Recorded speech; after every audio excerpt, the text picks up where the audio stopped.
والصلاة والسلام على رسول الله صلى الله عليه وسلم.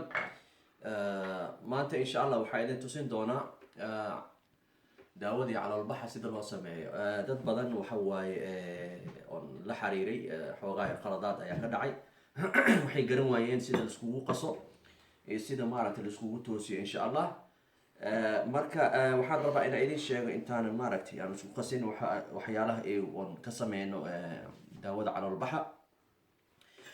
meeshan waxaa yaala qasil, kanna waxaa la yihahdaa Rwanda, rabaabna waa la yihahdaa ingiriis. marka insha allah sawirkiis waa idin soo sheegi doonaa. kanna waxa waaye sanamakiga waaye, kanna waa cusbada. marka hadda kulligooda waa laba qaado. qaadadan cuntada waaye laba qaado ayaan meeshan u kala dhigay sidaad u ogaataan waxa sida laiskugu maaragtay sida qiyaastida ay tahay. iyo meeshan waxaa yaala oo kale rose water, ma alward iyo khal tufaax ayaa meeshan ii yaalo. marka waxa kalena soo diyaarsaday 1 litir iyo bar oo biyo ah oo loogu talagalay in lagu qaso waxyaalahan oo dhan. marka waxa waaye xabasoodana way dhiman tahay. xabasoodada waxa waaye diyaar ma ka dhigan weli, mashiinkaas ay ugu jirtaa weli ma aanan shiidin, laana markaan isku daraan rabo isku markii hore inaan aga shubay insha allah. marka saas ayaa la iskugu darayaa, la iskugu shiidayaa. aaday u sahlan tahay arrinta. marka insha allah waa idin tusinayaa sida la iskugu daro biidni illahi alkariim.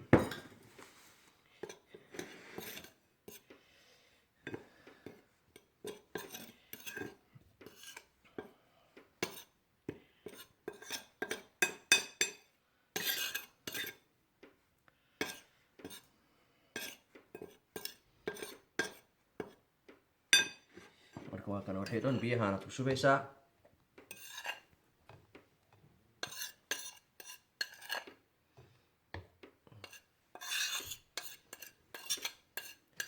aaday u sahlan tahay. waxa waaye yani dad badan ayaa daawadan ku caafimaaday alxamdulilah. dad badan ilaahay subxaana wa tacaala asxaar kasoo saaray, calooshooda kasoo bixiyey. dad badan waa nala soo xariireen alxamdulilah. ilaahay subxaana wa tacaala ajir ha naga siiyo. marka waxaan rabaa inaad aragtaan hadda kadib sida loo sameynayo. sahal ayay idin noqonaysaa biidni illahi alkariim, laana mararka qaarkood markii darsi ahaan loo sameeyo oo dadka afka looga hadlo xoogaa yar waa isku qasmayaan oo waxay si fiican uma toosinayaan.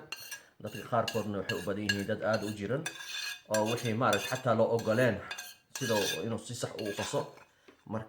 markuu saan hadda ay u fiirsadaan waxaa sahal u noqon doontaa inay maaragtay wixii isku qasaan ay maaragtay si sax ay u sameeyaan insha allah.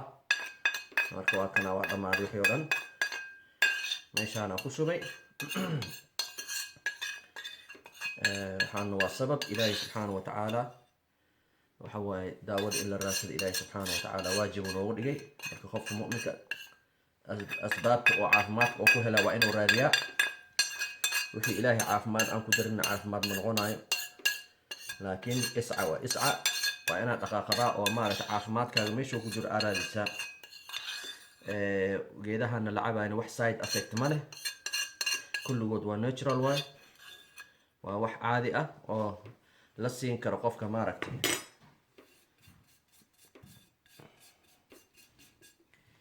marka hadda kulliga iskugu daray. marka halkaan oo biyo 1 litir iyo bar oo biyo igu jira insha allah. meeshaan waxaa ka dhiman half cup of rose water aa ii dhiman insha allah. marka kanan ku qiyaastaa. kan waxa waaye half cup ayaa la yiraahdaa, half cup waaye. marka badanaa kan oo kalan ku qiyaastaa. haddii ood haysanina kan camal insha allah halkaanad ka fiirsanaysaa. halahou la egyahay half cupka oo marka adiga gurigaaga aad joogtid insha allah waad samaysan kartaa insha allah. half cupka la sheegaya waa halahaas waa half cup. marka halkaanaad ku shubaysaa. waxaa kuu soo haray halkiyaa soo haray waa khal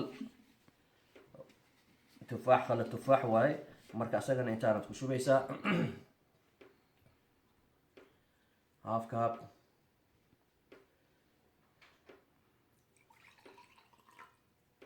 okay. marka halkaanad ku daraysaa wixii oo dhan waa isku qasaysaa insha allah.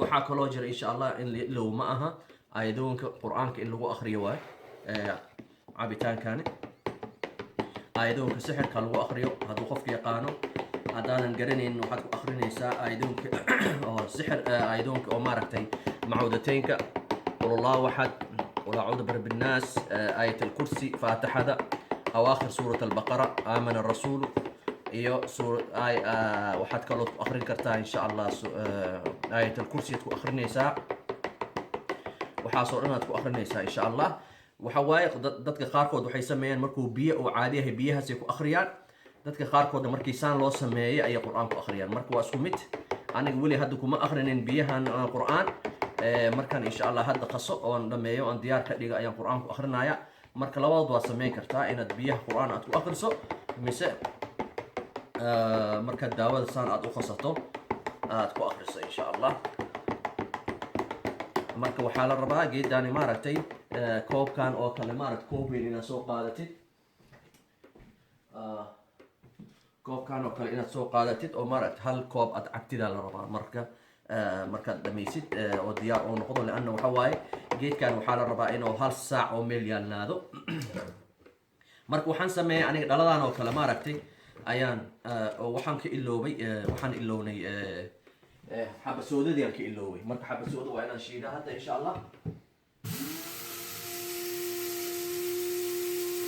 xabasoodadii oo gadaal aan dhigaa daa'iman ma jecel inaan ku shiido aan ku daro isku markii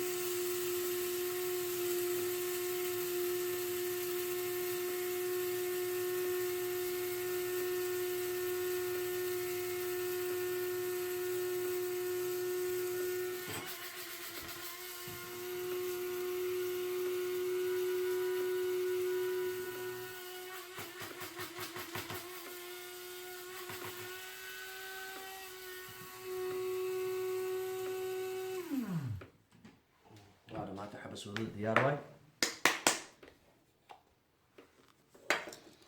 xabasoodaan kor ugu shubaya markii waan shiiday horyaan aga shubaya sida maarka wixii si fiican oo iskugu qasmay insha allah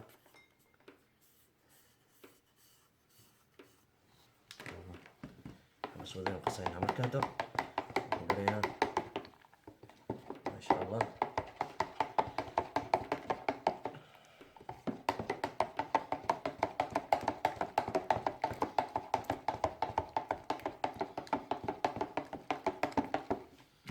marka waxa waaye waxaan dhaladan aan ugu shubaayo laanno bacda axyaan mararka qaarkooda qasilka si fiican uma qasmaayo marka waxaa fiican dhalasaan oo kale inaad keensato oo aad ku shubto oo marka aad maaragtay luxdo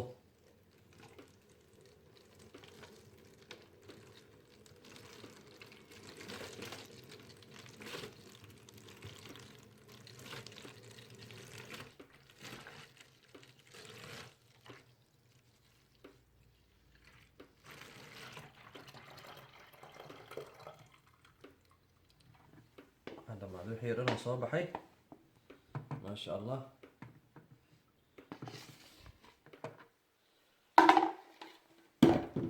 marka afkaad ka xiraysaa